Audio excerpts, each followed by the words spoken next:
जय सिया राम।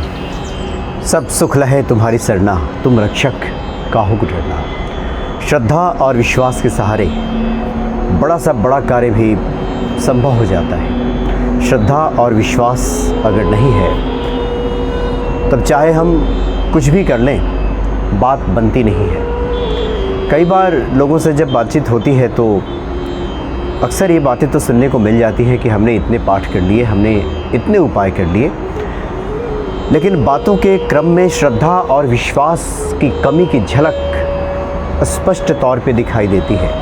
इसलिए श्रद्धा और विश्वास बहुत ज़रूरी है। श्रद्धा और विश्वास कैसे बढ़े, इसी को लेकर नित्य प्रयास करना चाहिए। कई बार बाबा नीम करोली महाराज के कुछ ऐसे भक्तों से मुलाकात हो जाती है जो कोई बहुत बड़े पाठ नहीं करते, कोई बहुत बड़ा आयोजन, कोई अनुष्ठान नहीं करते, लेकिन बाबा जी पे अटूट श्रद्धा है, अटूट विश्वास, अटूट भरोसा है, और उस भरोसे के वजह से ही उनके सभी कार्य सिद्ध हो जाते हैं। जो वो चाहते हैं सब हो जाता है, जीवन मंगलमय हो जाता है। बाबा जी के बारे में हम अक्सर ये सुनते हैं कि बाबा जी के भीतर हनुमान जी की सभी विभूतियाँ विराजमान थी। जो अष्ट सिद्धियाँ और 9 निधियाँ हैं जो हनुमान जी अपने भक्तों को प्रदान करते हैं, वो सब बाबा जी के भीतर मौजूद थी, विराजमान थी, और समय समय पे इसका दर्शन भी होते रहता था। लेकिन जैसा कि मानव का स्वभाव है कि इस त्रिगुणमयी माया की वजह से जिस संसार में हम रहते हैं, कई बार भ्रम उत्पन्न हो जाता है, कई बार शंका उत्पन्न हो जाता है। बाबा जी को लेकर सिर्फ उन्हीं लोगों के मन में नहीं जिन लोगों ने उनका दर्शन नहीं किया है, बल्कि जो लोग उनके साथ रहते थे, दिन रात जिनको सानिध्य प्राप्त होता था, उनके मन में भी कई बार शंका घर कर जाती थी। और बाबा जी की लीला कि अपने भक्तों पर वो स्नेह करते हैं, उन शंकाओं का निराकरण करते थे, उन शंकाओं को दूर कर दिया करते थे। एक बार की बात है कि बनारस के रहने वाले एक कथावाचक पंडित शंकर प्रसाद व्यास जी कैंची गए हुए थे और काफ़ी सालों से वह हनुमान जी की कथा सुनाया करते थे। उन्होंने सुन रखा था कि बाबा नीम करोली जी महाराज को लोग हनुमान जी का अवतार मानते हैं, लेकिन कभी उनके मन में भरोसा होता था, कभी नहीं होता था, कभी भरोसा जमता था, कभी मन में शंका उत्पन्न हो जाती थी कि हाड़ मांस के शरीर बाबा जी का दिखाई दे रहा है, हम ही लोगों के साथ रहते हैं, उठते हैं, बैठते हैं, घूमते फिरते हैं, और ये भला कैसे ऐसे हो सकता है कि हनुमान जी की सभी विभूतियाँ इनके भीतर मौजूद हों। कैंची एक बार गए थे मिलने के लिए बाबा से, सुबह का वक्त था।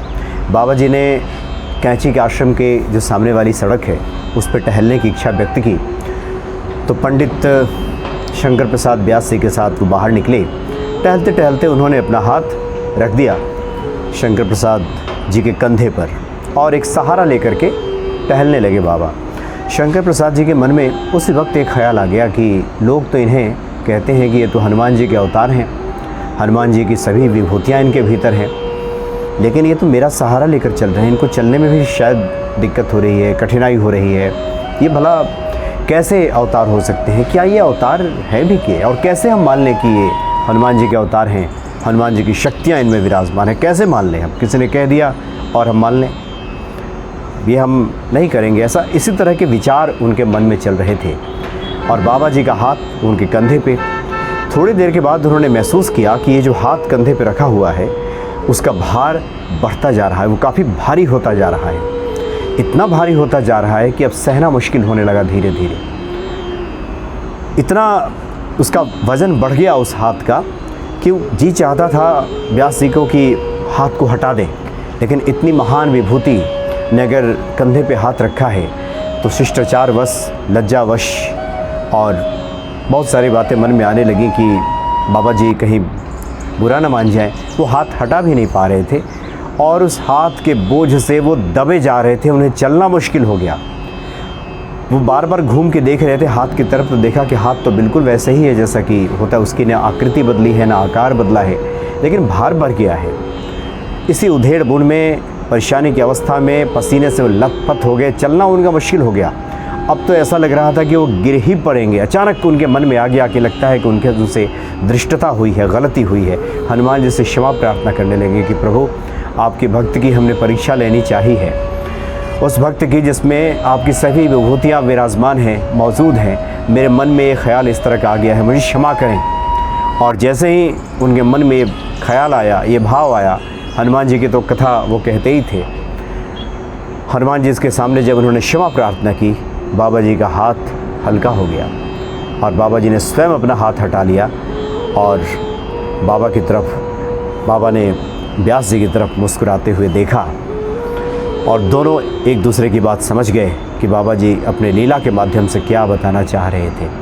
तो कई बार हम महान विभूतियों के साथ रहकर भी, ईश्वर के दर्शन करने के बाद भी मन में जब शंका उत्पन्न करते हैं, श्रद्धा में हमारी कमी आती है, विश्वास कहीं जब खंडित होता है, तभी हमारे जीवन में परेशानियाँ और दिक्कतें आती हैं। इसलिए हनुमान जी के प्रति हमारा ये विश्वास, ये भक्ति, ये श्रद्धा बढ़ जाए, उसको लेकर नित्य प्रयास करना चाहिए।